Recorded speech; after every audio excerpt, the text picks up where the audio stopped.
about 90% of the time, but if they allow just one explosive play, then everything unravels. He said the big thing for them is that they've been applying the pressure this year. They feel good about that, and so they're just going to have to do a better job this weekend against the Cowboys. Now, when you look at this Cowboys team, it was Cowboys defensive end DeMarcus Lawrence who said, we know that crowd is going to be important, especially on third downs, he said. But, when they come up with that who dat chant, it's their opportunity to say, we dat. So, you know what? It's not bulletin board material like DeMarcus Lawrence put up the last time, but it's close to it, just a little bit. They're getting themselves motivated any way they can for this game. This is going to be such a good one. Jane, thank you for all of your hard work this morning.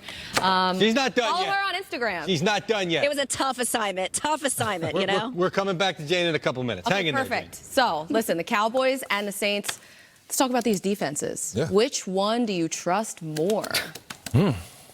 I think it's a no-brainer. You have to trust Dallas's defense more from what they've done. But for me, in this game, the same way we just saw that video of Dallas's defense stopping the Saints in this 10 wins in a row, that no one thought they would do that, right? I kind of have that feeling about the Saints. It's something about that defense. Look, Dallas has to run the football to be successful, right? Obviously, New Orleans hasn't stopped the run that great this year. You said that, Colleen. They're like 20-something this year. Last year, they were ranked number 2 in rush defense. And so I just have to feel like in that stadium, they are always a different team. And so I'm taking the Saints defense simply because I have a feeling. I have a feeling. They are in New Orleans, baby. And when they're in New Orleans, crazy things happen. So I know that's right. I'm gonna take the Dallas Cowboys defense in this matchup, simply because what about the New Orleans Saints offense with Teddy Bridgewater at quarterback is going to force safeties in the secondary to back up? Right, Alvin Kamara definitely is the focal point in the run game, focal point getting them the ball in small spaces up front.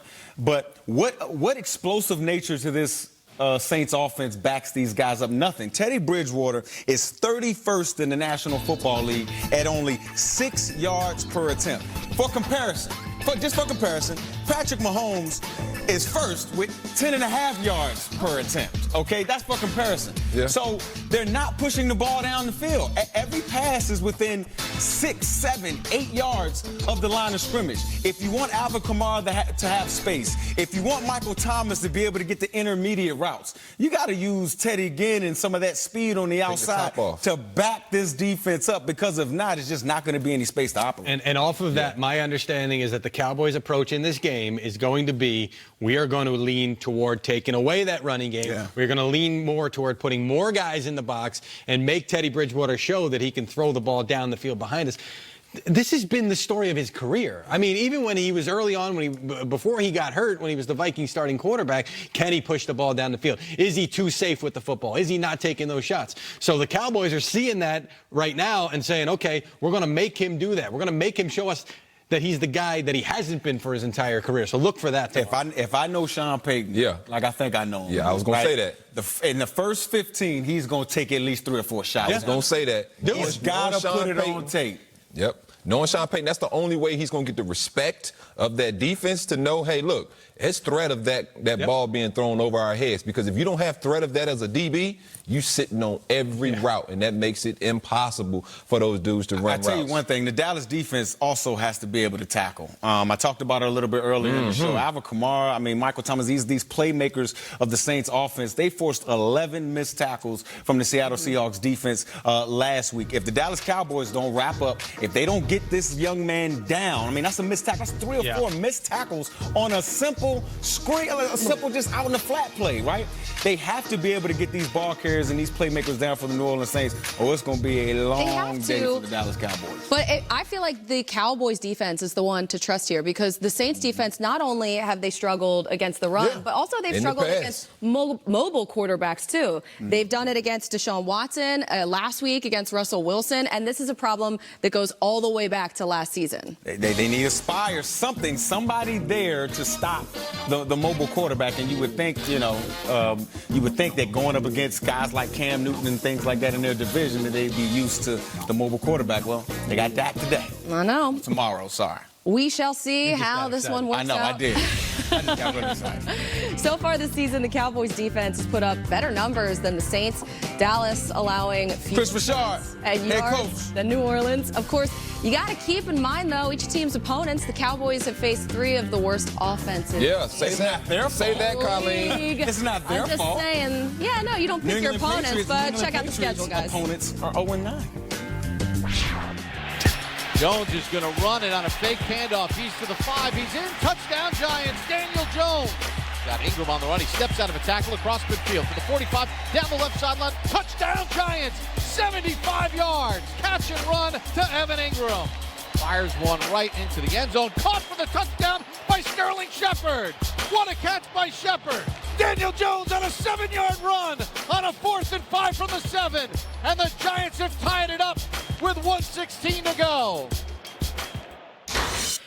Oh, here's a look at Daniel Jones' numbers from last week in Tampa Bay. 336 passing yards, 4 total touchdowns, and no picks. Yeah, that's 112 passer rating. It's pretty good, too, in his first career start. So just 1 week here, he's kind of given the Giants a little bit of a pulse. They're exciting and fun to watch, and now they're hosting the Redskins. So it's Daniel Jones' first start at home, division game, no Saquon Barkley. But this could be a situation when the schedule first came out where I was at least excited about, the possibility of Daniel Jones and of that behind you, yes. Dwayne Yes. Haskins. Yeah. But look, what's going to happen here in Washington? Because we watched the Monday night game together. Yeah. We saw what Case Keenum did, and it wasn't great. No, it wasn't great. Excuse me. And I'm going to defend Case here a little bit because that has not been Case's MO this season. He's been great with the football. He's protected it. That was the first game he's had a turnover. And when it rains, it pours because he had 5. And so for me, even in that game, it made sense to get Case out of there just because at this point, he wasn't giving us the best chance to win. So I just wanted Case out of there as a player. Say I'm on that field. I just wanted Case out of there. I want a young fella to go in just because I wanted a little bit of a spark. Doesn't seem like they want to go that direction in Washington. They're even saying that if Colt McCoy comes back, he might be the number 2. And so for me, I just wanted Jay Gruden to try to develop this quarterback a little bit because if he can get that done, I think he makes a case for himself staying on as the head football coach. You don't think? And I like Jay. You don't think he is trying to develop the quarterback? I don't think so because Dwayne Haskins is running the scout team plays. So, hold on. I'm glad that was put out there. All right, and Dwayne Haskins said that. Yeah, we've been on teams, okay. Mm-hmm. How often does the backup quarterback get the first team reps? Now, during the season, we all know backup quarterbacks take all the scout team reps. But if he's a young guy who's a first-round draft pick, I'm positive Daniel Jones was getting some reps throughout the week of preparation for the Giants. Almost 100% positive. And I guaranteed he probably, if it's 10 plays, he got the last 3 or something like that in a period or whatever. And I get that. But that's because, again, the brass in New York saw that this kid was ready to take it on.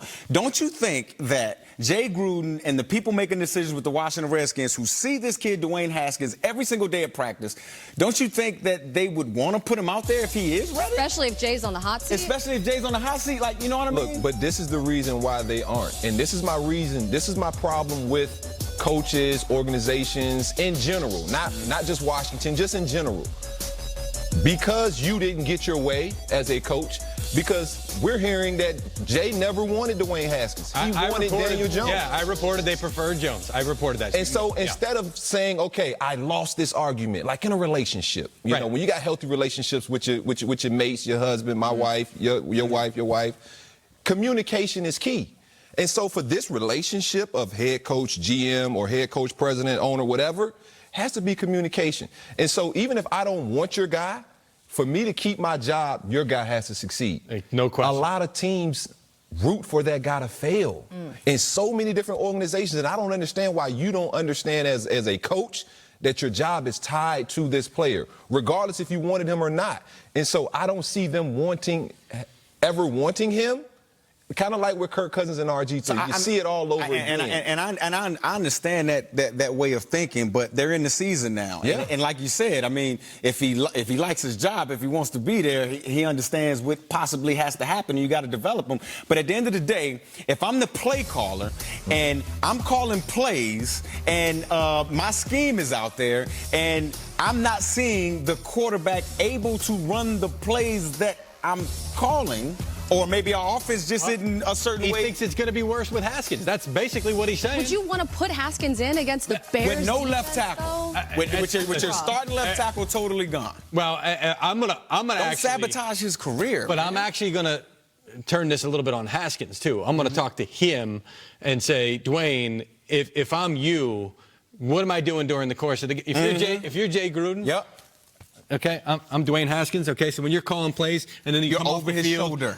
Oh, hey, Dwayne, how you doing? Like you know, Absolutely. You remind. Guess where Like Josh McCown and Sam Darnold were all last year. Yeah, I mean, you exactly. saw them attached to the hip. You guys were all watching the game together. I didn't get an invite, fine. So I just went to the game on Monday night. And I was watching from the press box. He was nowhere near those meetings. He was all the way down the other end of the sideline. He popped in from time to time, but he wasn't in their ear. He wasn't in those quarterbacks meetings.